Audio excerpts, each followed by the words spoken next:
की लहर गूंजता हर तरफ। नाम और कॉलेज उसके बाद में चारों तरफ वो खुशियों की लहर गूंजता हर तरफ ईश्वर का गुणगान रहे। बरसे असीम अनुकंपा ईश्वर की आपकी अधरों पर सदैव मुस्कान।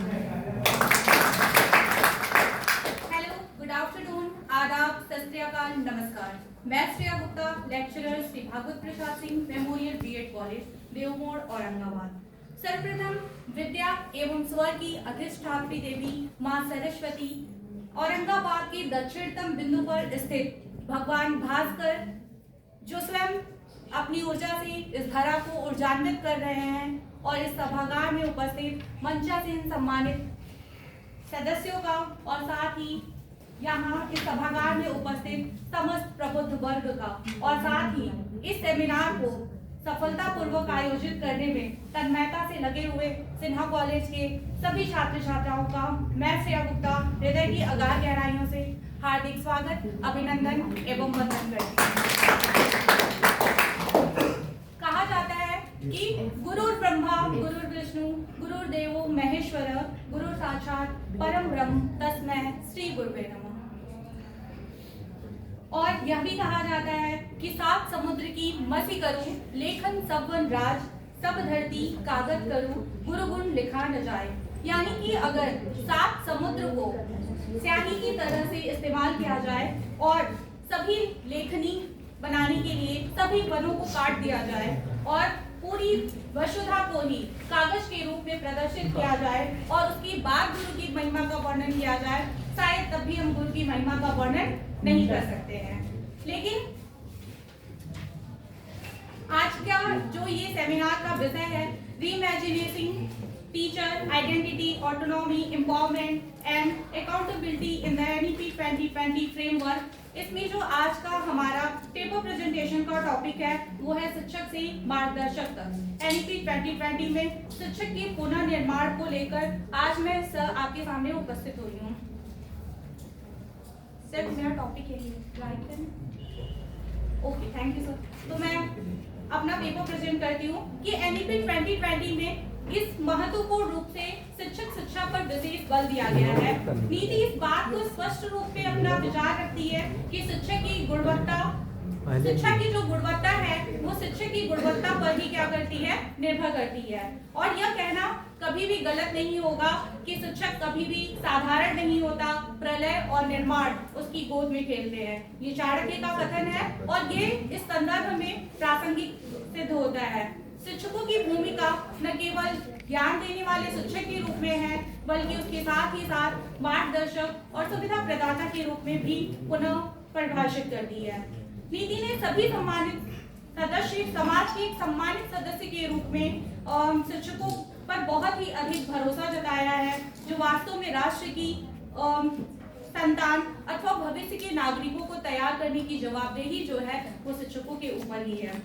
नीति शिक्षकों को न केवल ज्ञान देने बल्कि एक गुरु और मार्गदर्शक के सभी आध्यात्मिक, पेशेवर एवं नैतिक गुणों को आत्मसात करने की परिकल्पना करती है।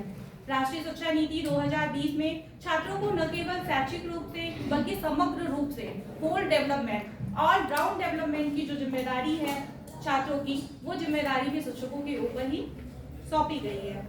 लेकिन अगर हम बात करें कि प्राचीन समय से लेके जब भारतीय सभ्यता में शिक्षक को गुरु का दर्जा प्राप्त था, जैसा कि कल हमने सर के लेक्चर में सुना भी इस बात को कि ये बहुत ही हमारे एज ए शिक्षक हमारे लिए बहुत ही गर्दन झुका लेने वाली बात है कि एनईपी की लाइन में चैप्टर नंबर 15 में ये लिखा गया है कि शिक्षक राष्ट्र के निर्माता होते थे, अच्छे विद्वान व्यक्ति के शिक्षक होते थे। तो ये पास्ट टाइम की बात की जा रही है। तो वैसी जो प्राचीन सभ्यता में जो गुरु को स्थान प्राप्त था कि गुरु देवता के रूप में पूजनीय थे, तुल्य थे, देवता तुल्य थे, उस जो इमेज है उसे फिर से पुनर्स्थापित करने की आज जरूरत आ पड़ी है। जैसा कि आप देखेंगे कि वैदिक सभ्यता में जो शिक्षकों का जो स्थान था समाज में, वो क्या था कि सेंट्रल में थे, ज्ञान के एकमात्र जो स्रोत थे वो शिक्षक होते थे।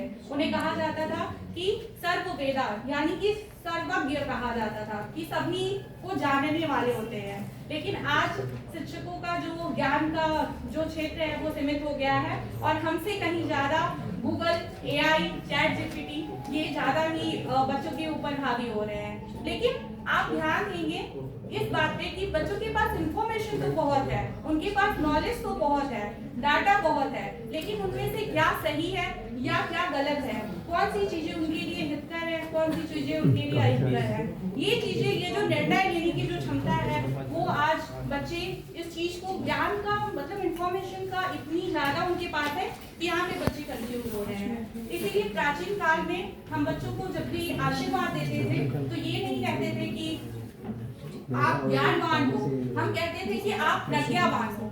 ज्ञानवान और प्रज्ञावान होने में एक डिफरेंस है। सर मैं आपका ध्यान इस ओर आकर्षित कराना चाहूंगी कि ज्ञानवान होने के लिए जो दुरुपयोग है शिक्षा का वो भी ज्ञान है, भले ही वो निगेटिव फील्ड में हो रहा है, लेकिन प्रज्ञावान जब हम कहते हैं तो बच्चा अपने ज्ञान का नॉलेज सिर्फ और सिर्फ सकारात्मक और सही दिशा में करता है। तो ये जो वैदिक काल में जो शिक्षक और जो छात्रों के बीच संबंध है वो कैसा था, पिता तुल्य था कि शिक्षक जो होते थे वो पिता के रूप में होते थे और जो शिष्य होते थे वो भी उन्हें पिता के रूप में देखते थे, वो भी पुत्र तुल्य ही मानते थे। यानी उनके संपूर्ण जो परवरिश की जिम्मेदारी होती थी, उनके ज्ञान निर्माण की जो जिम्मेदारी होती थी वो शिक्षक की होती थी। लेकिन अब क्या है कि शिक्षक के ऊपर ये जिम्मेदारी और बढ़ गई है। शिक्षक को न केवल ज्ञान देने का माध्यम ही माना गया है बल्कि उन्हें एक मार्गदर्शक की भी भूमिका निभानी है, उन्हें एक मोटिवेशनल स्पीकर की भी भूमिका निभानी है, उन्हें एक गाइड और फैसिलिटेटर की भी भूमिका निभानी है। आप सभी लोगों के लिए भी और बात की। अब हम ब्रिटिश काल पे बहुत ही कम शब्दों में अपनी बात रखने की कोशिश करेंगे कि ब्रिटिश काल में जो शिक्षा का जो उद्देश्य था वो ये किया गया कि अब शिक्षा क्या है कि सिर्फ और सिर्फ सर्वेंट्स पैदा करने वाली शिक्षा बन गई। जैसा कि कल सर ने भी बताया कि क्या था कि वो रंग रूप से तो भारतीय हो लेकिन सोच और विचार से क्या हो वो अंग्रेज हो रहा है। इस तरह की शिक्षा व्यवस्था की बात की। 21वीं शताब्दी में जो शिक्षा का जो शिक्षक का जो उत्तरदायित्व है वो ये है कि एक शिक्षा में बहुमुखी, समावेशी और कौशल आधारित जो स्तंभ है उन्हें प्रमुख रूप से माना गया है और राष्ट्र के निर्माण की जो भूमिका है, और बहुत सारे जो टेक्निकल वर्ड्स है वो कई बार रिपीट हो रहे हैं तो मैं उसकी बात नहीं करते हुए अपने निष्कर्ष पे पहुंचती हूँ और अपनी वाणी को लास्ट एक उद्देश्य के साथ में खत्म करती हूँ कि हम कल की प्रेजेंटेशन में मैंने सुना सर ने बोला ये कि हम नचिकेता की वंश परंपरा से संबंधित हैं और हम जो कि नचिकेता मृत्यु को समक्ष देखकर भी प्रश्न पूछने से नहीं चूकता है, वैसे नचिकेता के वंश परंपरा के बच्चों को तैयार करना हम शिक्षकों की जिम्मेदारी है। तो इसी बात के साथ मैं अपनी वाणी को विराम देती हूँ।